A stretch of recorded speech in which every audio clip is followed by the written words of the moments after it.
I made it, my Final Fantasy peeps. I got to level 80. Haven't finished Shadowbringers, I'm only at Malik as well. But I reached 80 on one of my classes, so I feel like that deserves a little pat on my back.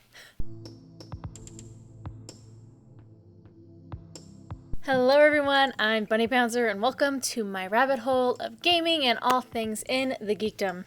I already touched on things I learned from levels 1 through 40 in Final Fantasy XIV, so now it's time I touched on the last 40. And we're gonna jump right in. Number 1, gear score is very important, especially your weapon. In all games, your armor matters. It's nothing new, nothing surprising. If you've played MMOs before, you know how important your gear is. But Final Fantasy XIV has made it really hard for me to remember that. Because you have multiple classes, so you have multiple different armor sets to be focused on, different armor types, different stats, and different levels. So the main story quest gives you armor that is up to date with your main story quest. That was helpful for my bard, who was maybe like 3, 4, 5 levels at most higher than it, which is pretty close to it. But with my scholar, it didn't help me at all, because my scholar was like 10 levels above it at most times. But because I was so focused on the story, and I was gearing up my bard, I completely forgot about my scholar, which was the one I used in all of the dungeons. And it affects you. My healing and my damage was like nothing. I was doing essentially nothing in these dungeons. And I was sitting there wondering why it was so difficult for me to just heal. Well, my gear, that's why. So players, make sure you make your gear on all of your classes a priority. Second thing, dungeons and trials get harder and they get quicker. This was a hard lesson to learn because it got so fast. And I main a caster. I have to sit still and cast. And the funny thing is I'm on one of the quicker casters. The scholar is considered one of the fastest casters in the game. And I felt like I had no time to move, which made it really hard to get used to because you're having to stay ahead of these mechanics. And you also have to work in when you're going to cast your heals and you're going to cast your attacks with these mechanics. Because really the boss mechanics are the only dangerous thing in the game. The mobs don't really hit hard, they're not difficult to fight. The boss mechanics are really what's going to kill you in these dungeons. But remembering all of the mechanic symbols and then getting to there in the split 2 seconds they give you to move, that's really what is difficult for me. It's a lot, so prepare yourselves. Number 3 is watch dungeon run-throughs.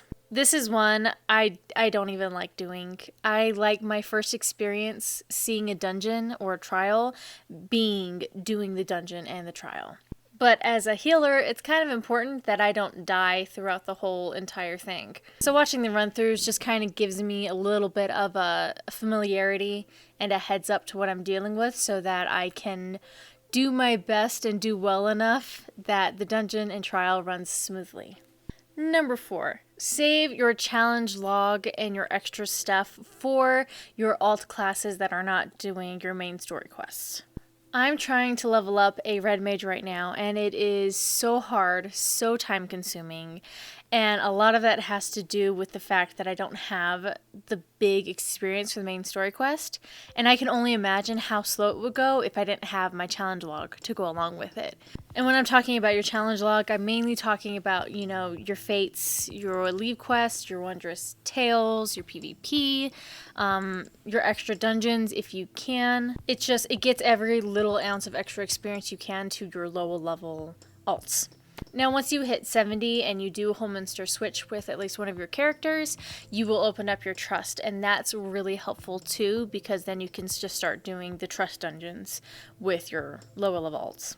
Number 5, dress up is both expensive and time consuming, but it is so worth it. I have spent a fair amount of time just doing glamours on my characters because I can't get them to look how I want them to look. But I finally have gotten them to where I like how they look. I enjoy looking at them. And it makes a big difference to me, at least. It's nice to enjoy looking at your character while you're doing a dungeon and feeling like you look cool. I feel pretty, oh so pretty. It makes me feel better having characters that I enjoy looking at. Number 6, you are going to crash and burn. Try and take the criticism and learn what you can from it. For instance, I didn't know that limit break for a healer was a thing until like level 70.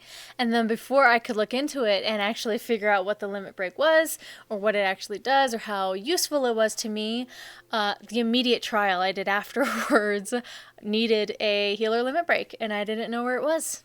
Thankfully, we didn't wipe, but it was still a very, very close call. And of course, I got criticized for it. But you know what? Now I have the limit break on my bar just in case. Your goal should constantly be trying to get better at your class, get better at the mechanics, and get better at the game. Sometimes people are great in how they instruct you and the advice they give you. Sometimes people don't go about it the right way and they're really mean about it. Sometimes you don't find out till it's really late game that you should have been having this mechanic or this system, or you should have known this thing much sooner. But take the criticism and take what you can from whatever happens and get better. Because it's a great feeling when you do a dungeon or you do a trial or you do something in the game and it just goes perfectly and you do your job perfectly. It's a really nice feeling. And you gotta do some learning to get there. Number 7, my last thing. Watch the cinematics before each expansion. I wish I had done this with Heavensward and Stormblood. I had actually watched all of the cinematics before I started playing the game, but before Shadowbringers, I ended up watching Shadowbringers cinematic before I started it, and oh, it was a whole different feel.